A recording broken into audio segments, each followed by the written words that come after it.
हत्याकांड, परिजनों ने जगाई नए खुलासे की उम्मीद।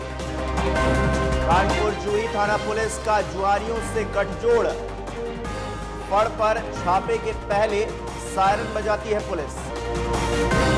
लखनऊ इस्पात सेंटर में पुलिस का छापा, इस्पात सेंटर से 35 लोगों को दबोचा गया, पुलिस ने 2 लाख रुपए किए बरामद। महोबा में अधिवक्ता ने की गोली मारकर आत्महत्या, पुलिस ने 2 आरोपियों को किया गिरफ्तार। लखनऊ में कश्यप स्वाभिमान चेतना का सम्मान समारोह, विधान परिषद सदस्य डॉक्टर राजपाल कश्यप रहे मौजूद, युवाओं के प्रति जगाई चिंता।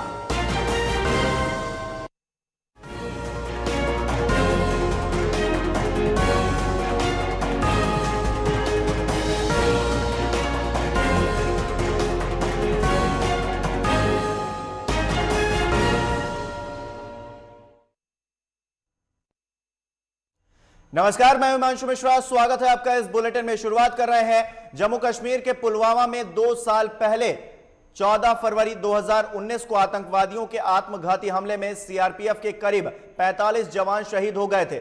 इस आतंकी हमले में राजस्थान के धौलपुर के राजा खेड़ा उपखंड के जैतपुर का बेटा भी शहीद हो गया था। शहीद भगीरथ को राजकीय सम्मान के साथ में 16 फरवरी 2019 को उसके पैतृक गांव जैतपुर में अंतिम विदाई दी गई थी। उस समय केंद्र और राजस्थान की सरकार ने कई घोषणाएं की थी, साथ ही कई बड़े संस्थान और कंपनियों ने शहीद के परिजनों के साथ बच्चों को आर्थिक मदद और उनकी पढ़ाई लिखाई करने की घोषणा की थी।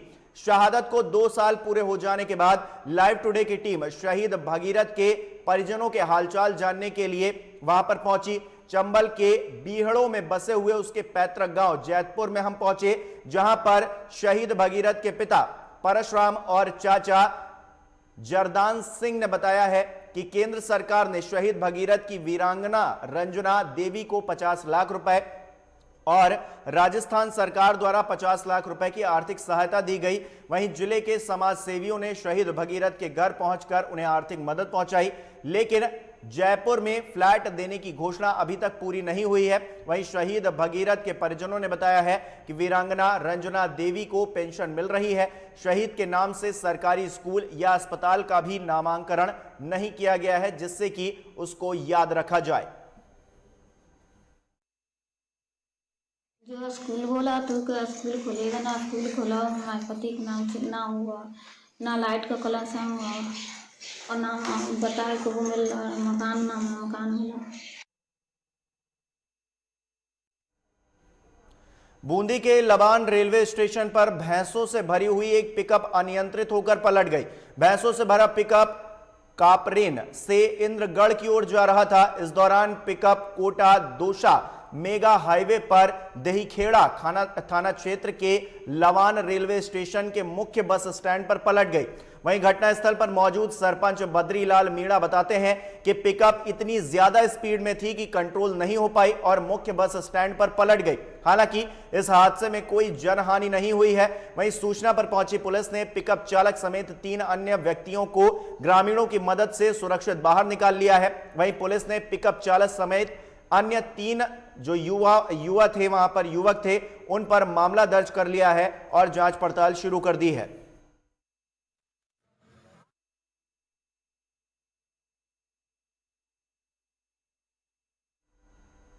कोटा के बोरखेड़ा इलाके की देवाशीष सिटी टाउनशिप में 7 फरवरी को टाइल्स ठेकेदार की हत्या के मामले में पुलिस को बड़ी सफलता हाथ लगी है। पुलिस ने आरोपी को हरियाणा के फिरोजपुर से गिरफ्तार किया है। दरअसल आरोपी मनीष अग्रवाल देवाशीष सिटी में सेल्फ हेड था। उसने 7 फरवरी को टाइल्स लगाने के दौरान ठेकेदार मनीष शर्मा से शोर कम करने को कहा था। दोनों के बीच हुए विवाद में मनीष अग्रवाल ने मनीष शर्मा पर चाकू से वार कर दिया और हत्या कर फरार हो गया। वहीं additional SP city Praveen Jain ने बताया है कि आरोपी मनीष अग्रवाल मूल रूप से हरियाणा का निवासी है। 7 फरवरी को ग्राहक फ्लैट देखने के लिए आए थे। इस दौरान पास ही में मनीष शर्मा टाइल्स लगा रहा था। टाइल्स लगाने के दौरान शोर होने पर सेल्स हेड मनीष अग्रवाल ने टाइल्स ठेकेदार से शोर कम करने की बात कही, जिसको लेकर दोनों में विवाद हो गया और मनीष अग्रवाल ने अपनी कार से चाकू निकालकर उस पर वार कर दिया। जो अभी तक इससे हमारी जानकारी हुई वो ये कहीं भी किसी भी व्यक्ति के घर पे जाके नहीं रुका है। ये निरंतर चलता रहा, अपनी गाड़ी लेके गया था यहाँ से, होंडा सिटी जो इसके पास गाड़ी है उस गाड़ी के मार्फत ही ये आसपास घूम रहा था, वहां पे किसी भी घर पे नहीं रुका है। तो सर क्या बार बार लोकेशन बदल रहा था ये? चूंकि ये निश्चित रूप से एक जगह कहीं नहीं रुका है ये, और निरंतर ये कंटिन्यूस यहाँ से चलता रहा है अपने आसपास। चूंकि ये रहने वाला पुराना हरियाणा का है तो वहाँ के आसपास के इलाकों को अच्छी ढंग से जानता है ये, इसलिए वहाँ इसने अपनी शरण ली थी। व्हाट्सएप पे छोटा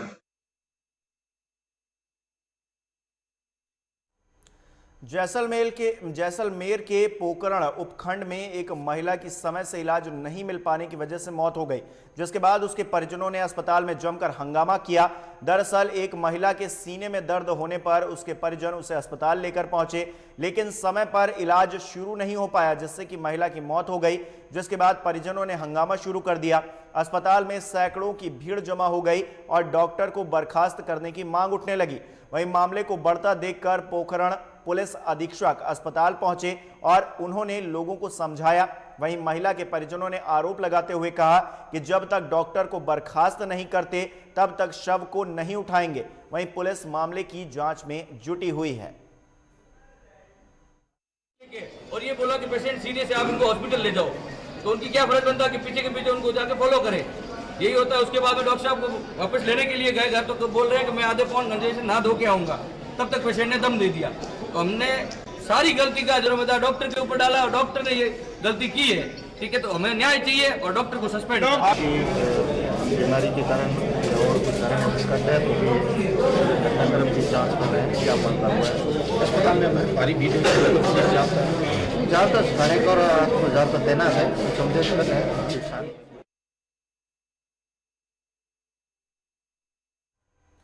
जैसलमेर में mid winter waterfall population estimation के तहत पक्षी संपदा एवं प्रवासी पक्षियों के संबंध में जागरूकता बढ़ाने और युवा पीढ़ी को पर्यावरण संरक्षण से जोड़ने के लिए गजरूप सागर पर जलीय पक्षी गणना और वर्ल्ड फेयर के दूसरे संस्करण का आयोजन किया गया।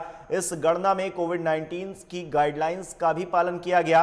कार्यक्रम के तहत वन विभाग के डीएनपी, आईजीएनपी स्टेज 2 और स्वयं सेवकों की मदद से जलीय पक्षियों की गणना की गई। इस दौरान वन्य जीव प्रेमी, पर्यावरणविद, वन्य जीवों में रुचि रखने वाले स्कूल और कॉलेजेस के छात्र छात्राओं ने भी हिस्सा लिया। वहीं वर्ल्ड फेयर के दौरान पक्षी गणना के साथ में ही बर्ड फोटोग्राफी की प्रतियोगिता का भी आयोजन किया गया, जिसमें कि गणना के दौरान सभी जलबिंदु पर लिए गए फोटोग्राफ्स के 3 सर्वश्रेष्ठ फोटो को सम्मानित किया जाएगा। अभी एशियन वाटरफॉल सेंसस नाम से एक एक्सरसाइज की जाती है, जिसमें कि सभी जगह वाटर बर्ड्स, जो भी पक्षी जल पर निर्भर हैं या जल के समीप ही रहते हैं या वहाँ से भोजन प्राप्त करते हैं, तो उनकी गणना की जाती है अपने पूरे राजस्थान में। तो इस वर्ष भी ये जो हमारी गणना है वो हम आज करवा रहे हैं। पूरे जैसलमेर में लगभग 13 जलाशय हमने ऐसे चिन्हित किए हैं जहाँ पर प्रवासी पक्षी और वाटर बर्ड्स वहाँ पे रहते हैं और आते हैं। तो वहाँ पर हम इस वर्ष ये गणना कर रहे हैं।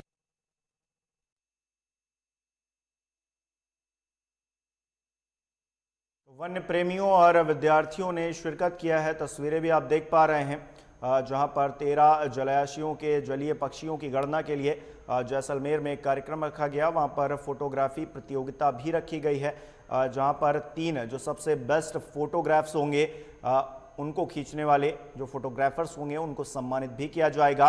वन्य प्रेमियों और विद्यार्थियों ने भी इसमें शिरकत किया है। स्कूल और कॉलेजेस के छात्र छात्राएं वहां पर पहुंचे हैं और ऐसे में तस्वीरें आप देख पा रहे हैं। गणना के लिए आज कार्यक्रम किया गया। 13 जलाशयों के जलीय पक्षियों की गणना की जा रही है। बर्ड फेयर, तो 13 जलाशयों से जुड़ी हुई ये तस्वीर आप देख पा रहे हैं। और यहां वक्त हो गया एक छोटे से ब्रेक का, फौरन नजर होता है।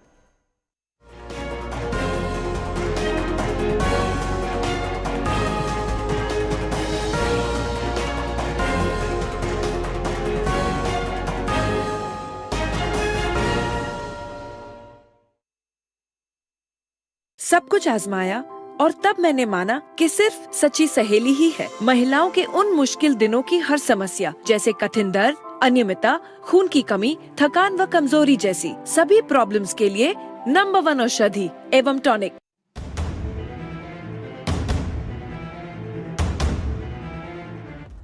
सत्ता के गलियारे की हर खबर या हो सरकार से जुड़ी हर बात, राजनीति के तीखे हमले हो या हो राजकाज की हर चाल, जमीन से जुड़े मुद्दे हो या फिर पलायन की बात, उत्तराखंड में 30 से ज्यादा अनुभवी रिपोर्टर्स जो मैदान से लेकर पहाड़ों तक उठाएंगे मुद्दे की आवाज। देवभूमि से हर खबर हमसे लीजिए। देखिए उत्तराखंड लाइव सुबह 9 बजे, दोपहर 2 बजे और शाम 6 बजे सिर्फ लाइव टुडे पर। आपकी आवाज, आपकी ताकत, आपका अपना न्यूज चैनल लाइव टुडे अब उपलब्ध है ZEE5 पर। बॉलीवुड की हर खबर, फिल्मी सितारों का सफर, कंट्रोवर्सी से लेकर गॉसिप तक, लिंकअप से लेकर ब्रेकअप तक, देखिए हर हलचल बॉली तड़का में हर रोज दोपहर 12:30 बजे सिर्फ लाइव टुडे पर।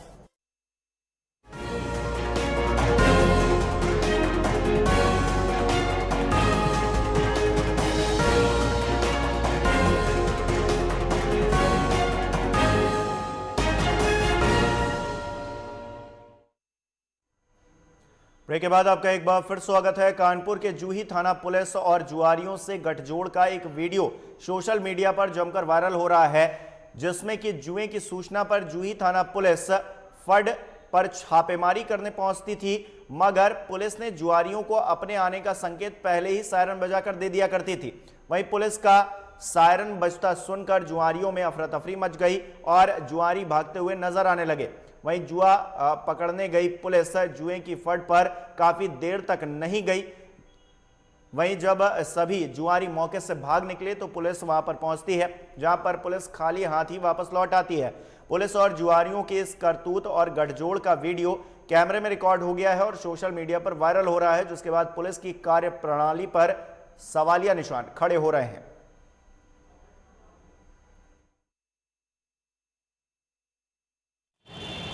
थाना जूही क्षेत्र में छत के ऊपर कुछ लोगों के द्वारा जुआ खेला जा रहा था, जिसमें एक वीडियो वायरल हुआ है। उस स्थल को हम लोगों ने चिन्हित कर लिया है और हम उन व्यक्तियों के ऊपर नियमानुसार और एक सिस्टमेटिक रूप से उन पर दबिश देकर नियमानुसार विधिक कार्रवाई करेंगे।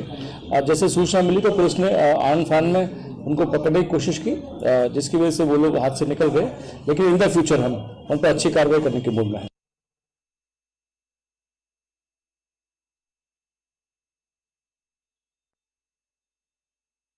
और विकास हमारे साथ जुड़ गए हैं इसी खबर पर। विकास, पुलिस पहुंचने से पहले बता देती है सायरन बजाकर कि हम आ रहे हैं, उसके बाद कुछ देर तक वहां पहुंचती नहीं है। जो जुआ खेल रहे होते हैं लोग वो वहां से भाग निकलते हैं। ये किस तरह का मामला सामने आया? पुलिस की कार्यप्रणाली पर साफ तौर से सवाल खड़े हो रहे हैं अब। जी मानसू, आपको बता दें ये पूरा मामला जूही थाना क्षेत्र का है, जहाँ पे एक छत पे कुछ लोग जुआ खेल रहे होते, मतलब कुछ लोग क्या एक बड़ी फड़ जुआ खेल रहे होते, जिसमें कि जुआ और सट्टे कारोबार बराबर वहाँ जूही थाना क्षेत्र में होता है।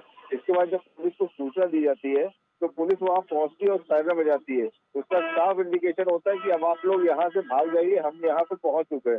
जब सारे जुआड़ी भाग जाते हैं तो पुलिस वहाँ पहुंचती है, उसका दबिश देती है तो वो खाली हाथ लौटती है। इसके बाद जब हमने पूरे मामले पर सीओ बाबूपुरवा से बात करी तो उनका साफ ये कहना था कि पुलिस वहां पहुंची थी, लेकिन दबिश से पहले ही सब भाग चुके थे। अब वो अच्छी कार्रवाई करने के मूड में है, ये सीओ बाबूपुरवा कहना है। तो कुल मिलाकर पुलिस कार्रवाई करना चाहती ही नहीं है क्या वहां पर जो लोग जुआ खेल रहे हैं? तभी तो पहले बता देती है, या फिर कोई साठगांठ कर रखी है उन लोगों के साथ? बिल्कुल आप सही कह रहे हैं। जिस तरह से कानपुर में कई जगह जुए और सट्टे का कारोबार चलता है, उसमें देखा जाए तो सब जगह यही है, क्योंकि पुलिस की मिली भगत के बगैर ये जुए और सट्टे का कारोबार हो ही नहीं सकता है। तो जहाँ जहाँ भी जुए और सट्टे कारोबार होता है वहाँ हर थाना क्षेत्र में सब पुलिस को सब मालूम है कहाँ जुए और सट्टे का कारोबार होता है और कौन इसको खिलवाता है, लेकिन पुलिस वहाँ कोई दबिश नहीं देती है। अधिकारियों का क्या कहना है इस पूरे मामले पर? अधिकारी उन पुलिस वालों पर क्या कार्रवाई करेंगे इस वीडियो के वायरल होने के बाद, जो पहले ही जुआरियों को बता दिया करती है कि हम आ रहे हैं? अधिकारियों का जो पुलिस वहां गई थी उनके ऊपर उनका कोई आरोप नहीं। उनका ये कहना है कि दोबारा से दबिश देंगे और जो अच्छी कार्रवाई होगी वो करेंगे। विकास, बहुत बहुत शुक्रिया तमाम जानकारी देने के लिए। आप लगातार नजर बनाए रखिएगा, हम आपसे ताजा अपडेट लेते रहेंगे इस खबर के मद्देनजर। वहीं यूपी के अमेठी में अपराध लगातार बढ़ता जा रहा है। अभी हाल ही में गायत्री प्रजापति के भतीजे की लाश रेलवे ट्रैक पर मिली थी। उसके चंद घंटे नहीं हुए कि शहर में एक और हत्या हो गई। दरअसल मामला जामो थाना क्षेत्र का है, जहां पर जामो इलाके में रहने वाला युवक 12 फरवरी को घर से निकला था। देर रात घर वापस नहीं आया तो इसकी सूचना पत्नी ने घर के अन्य लोगों को दी। घर वालों ने तत्काल इसकी जानकारी डायल 112 को दी और फिर थाने में लिखित सूचना दी गई। पुलिस की खोजबीन के बाद युवक की लाश बरामद हुई है। पुलिस ने नाले के पास से युवक की बाइक और मोबाइल को बरामद किया है और इस मामले में पुलिस ने युवक के दोस्त को गिरफ्तार भी कर लिया है। कल दिनांक 12/2/2021 की शाम ही अपने घर से किसी भोज में जाने के लिए जयकरण प्रजापति निकले थे। ये ग्राम गौरा कटारी के निवासी हैं और उसके बाद वो रात घर नहीं लौटे। अगले दिन सवेरे उनके परिजनों के द्वारा थाना जामो पर एक गुमशुदगी की रिपोर्ट अंकित कराई गई, जिसके क्रम में तत्काल पुलिस सक्रिय हुई। एसओजी की टीम, सर्विलांस की टीम, उनकी मोटरसाइकिल और उनका मोबाइल फ़ोन कादू नाला के पास मिले। इसके बाद हमारी टीमों की सक्रियता और बढ़ गई और शाम को हमने एक अभियुक्त आशीष दुबे को गिरफ्तार कर लिया और उससे पूछताछ पर पता चला कि आशीष दुबे, ये जो मृतक थे जयकरण, ये वो चिट फंड टाइप का जो होता है कमेटी चलाते थे। उस कमेटी में उसका भी पैसा निवेशित था और उसकी इनसे ये नाराज़गी थी कि ये उनका पैसा, ये चाहते थे कि उनको इस बार का लॉटरी उनके नाम निकला, ये नहीं निकलने दे रहे थे। इस प्रकार की बात पता चली है तो उसने अपने बहनोई संतोष कुमार तिवारी, जो कि बछरामा का निवासी, उसके साथ मिलकर योजनाबद्ध ढंग से इनको अपने घर बुलाया और लोहे की रॉड मारकर इनके सर पर इनको घायल किया और उसके बाद मतलब लोहे की राड से इनकी हत्या कर दी और उसके बाद अपने घर अब थोड़ी दूरी पर एक गड्ढा खोदकर इनके शव का निस्तारण करने का प्रयास किया। गहन पूछताछ पर अभियुक्तों दूसरा अभियुक्त संतोष कुमार तिवारी भी गिरफ्तार कर लिया गया और उसकी निशानदेही पर शव की बरामदगी करके पंचायतनामा भर के उसको पोस्टमार्टम के लिए भेज दिया गया है और अपराध संख्या 60/21 अंतर्गत धारा 302, 201 पंजीकृत कर लिया गया है। अभियुक्तगणों को न्यायिक रिमांड पर न्याय के लिए न्यायालय में प्रस्तुत किया जा रहा है। लखनऊ के चौक स्थित जवाहरलाल नेहरू युवा केंद्र में कश्यप स्वाभिमान चेतना समिति ने अपना 16वां वसंतोत्सव मनाया है। इस मौके पर मुख्य अतिथि के रूप में विधान परिषद सदस्य डॉक्टर राजपाल कश्यप ने शिरकत किया। उन्होंने कश्यप बिरादरी के युवाओं के प्रति चिंता जताई है। साथ ही समिति के अध्यक्ष ब्रजमोहन कश्यप ने कार्यक्रम में उपस्थित लोगों से समिति की जमीन पर महर्षि कश्यप सेवा आश्रम और धर्मशाला बनवाने के लिए कश्यप गौड़ बिरादरी और समिति संगठनों से सहयोग करने की अपील की है। साथ ही साथ शिक्षा और एकता पर जोर देते हुए जन जागरण क्रांति प्रारंभ करने के आग्रह भी किए हैं। साथ ही कश्यप समाज से जुड़े हुए तमाम लोगों को समाज के प्रति जागरूक भी किया है। कश्यप स्वाभिमान चेतना समिति, जिसका उदय 2006 में हुआ, प्रतिवर्ष हम अपने लखनऊ के कश्यप गौड़ बिरादरी को अनवरत नियमित रूप से ये तहरी भोज कार्यक्रम देते चले आ रहे हैं। कार्यक्रम का मुख्य उद्देश्य केवल एकता और जागरूकता है। हम यहाँ पारिवारिक परिचय भी करवाते हैं, जो आने वाले समय में या परिचय हो जाने के बाद वो रिश्ते में भी बदल जाते हैं। यही एक उद्देश्य है। हमारी संस्था पूर्णतः विशुद्ध है, गैर राजनीतिक है, एक समाज सेविका है, समाज सेवा है और एक सामाजिक संस्था है। महोबा कोतवाली क्षेत्र के समद नगर में प्रसपा के प्रदेश महामंत्री ब्लॉक प्रमुख की अवैध धन उगाही से परेशान होकर एक अधिवक्ता ने गोली मारकर आत्महत्या कर ली। वहीं अधिवक्ता की आत्महत्या से पुलिस और प्रशासनिक आला अधिकारियों में हड़कंप मचा हुआ है। परिजनों में डर का माहौल बना हुआ है। आपको बता दें कि अधिवक्ता मुकेश पाठक ने कुछ दिनों पहले शहर कोतवाली में छत्रपाल यादव समेत कई साथियों पर अवैध उगाही, फर्जी मुकदमे में फंसाना, जान से मारने की धमकी की शिकायत दर्ज करवाई थी। इस शिकायत में मुकेश पाठक ने 60 लाख रुपए की रंगदारी वसूलने का आरोप लगाया था। वहीं घटना का संज्ञान लेते हुए डीएम सत्येंद्र कुमार ने मौके पर पहुंचकर आरोपी की संपत्ति की जांच और मृतक अधिवक्ता के परिजनों को 50 लाख रुपए मुआवजे की घोषणा की और एसआईटी जांच का भरोसा भी दिलाया है। फिलहाल पुलिस ने आरोपी छत्रपाल और उसके भतीजे विक्रम सिंह को गिरफ्तार कर लिया है और अन्य आरोपियों की तलाश में जुट गई है। आरोप लगा रहे हैं पिछले 3 महीने से छत्रपाल चौधरी के खिलाफ और उनके साथ जो साथी हैं उनके विक्रम यादव, चिंगम यादव, रवि सोनी, अंकित सोनी, अभय सिंह और मनीष चौबे, इन सब के खिलाफ हम 3 महीने से एफआईआर दर्ज कराने की कोशिश कर रहे हैं, जो कि डीआईजी के यहाँ से अब लिखी है 3 महीने बाद, और 3 महीने से बराबर लेटर दे रहे हैं। इन्होंने हमारे छोटा भाई है छोटू, जिसका शिवम पाठक नाम है, उससे फर्जी चेकों के द्वारा और जबरदस्ती उसको डरा धमकाकर और बंदूक की बटों से मारकर उससे जबरदस्ती पैसे छीने और उसको धमकाते रहे कि अगर तुम साले पैसे नहीं दोगे तो तुम्हारे परिवार को जान से मार देंगे। ये बड़ी दुखद घटना है। इसके लिए जो भी जिम्मेदार हो, चाहे वो पब्लिक के व्यक्ति हो, चाहे वो प्रशासन के व्यक्ति हो, उन सबको कड़ी से कड़ी सजा मिलनी चाहिए। और सबसे पहले हम जो है, चूंकि अधिवक्ताओं के पास एक कोई बहुत बड़ी आमदनी का जरिया तो होता नहीं है, क्योंकि परिवार में उनके छोटे छोटे बच्चे भी हैं, अविवाहित लड़की भी है, तो हम प्रशासन से मांग करते हैं कि जो है कम से कम जो है 50 लाख रुपए नकद मुआवजे की जो है अभी ऐलान करें, नहीं तो जो है हम लोग पोस्टमार्टम के लिए डेड बॉडी को जाने नहीं देंगे। एक वरिष्ठ अधिवक्ता स्वर्गीय मुकेश पाठक जी द्वारा कल रात में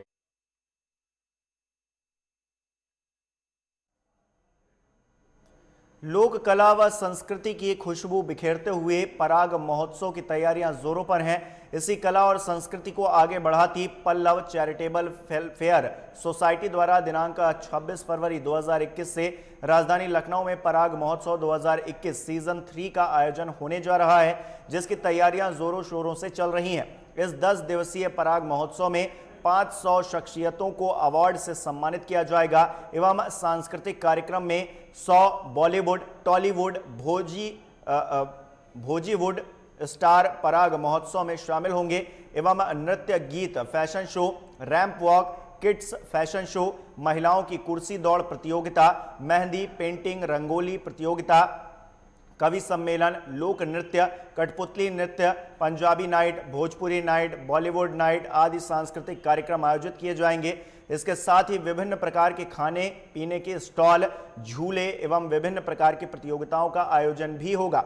आपको बता दें कि इस कार्यक्रम की सबसे बड़ी बात यह है कि इससे आई धनराशि से अनाथ बच्चों की जरूरतों को पूरा किया जाएगा, जिससे कि सक्षम लोगों से अपील भी की जा रही है कि वो लोग बढ़ चढ़कर इसमें मदद करें। बता दें कि पल्लव वेलफेयर सोसाइटी समाज में पिछले कई सालों से समाज में जागरूकता लाने और लोगों को मदद पहुंचा रही है, जिसमें सुनील सिंह राकी, गीतांजलि सिंह की लोग तहे दिल से काफी सराहना भी कर रहे हैं।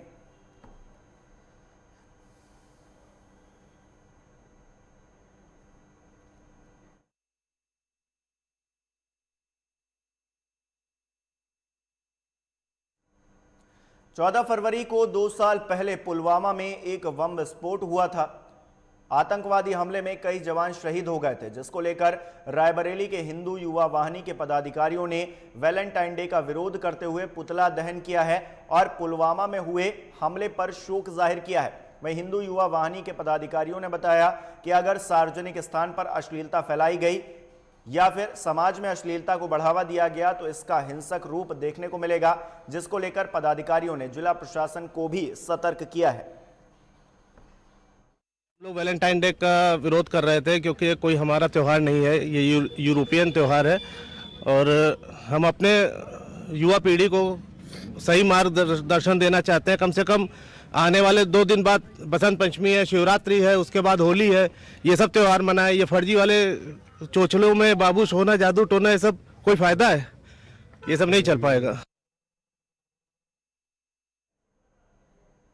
वहीं मुरादाबाद के मझोला थाना क्षेत्र में एक युवती का शव मिलने से सनसनी मच गई। युवती के दुष्कर्म के बाद हत्या की आशंका जाहिर की जा रही है। युवती के चेहरे पर चोट के निशान भी मिले हैं। सूचना मिलने पर पहुंची टीम मौके पर पहुंच गई। वहीं युवती के शव की शिनाख्त नहीं हो सकी है। पुलिस ने शव को पोस्टमार्टम के लिए भेज दिया है और मामले की जांच पड़ताल शुरू कर दी है। दृष्टिया तो ये लग रहा है कि जो है मर्डर हुआ है, क्योंकि घटनास्थल देख के और बॉडी देख के स्ट्रैंगुलेशन के चांसेस हैं पूरे। और संघर्ष के निशान भी हैं। क्रुएल्टी हुई है ऐसा बॉडी देख के लगा है। पीएम के लिए भेजा जा रहा है डेड बॉडी। और ये भी है कि ये ऐसा इलाका है जहाँ कोई बाहरी व्यक्ति बॉडी ले आके नहीं डाल सकता है, तो संभावना इस चीज़ की है कि या तो महिला यहाँ पे आई हो, कोई जान पहचान का हो, फिर उसने ये घटना अंजाम दिया हो, या इस इलाके के जो भी क्राइम करने वाले हैं वो इस इलाके से संबंधित हो। फिलहाल पीएम के लिए बॉडी भेजी गई है और हम लोग कोशिश करेंगे कि जल्दी ये घटना वर्कआउट हो जाए। अभी पहचान नहीं हो पाई डेड बॉडी। और इसी के साथ इस बुलेटिन में इतना ही। नमस्कार।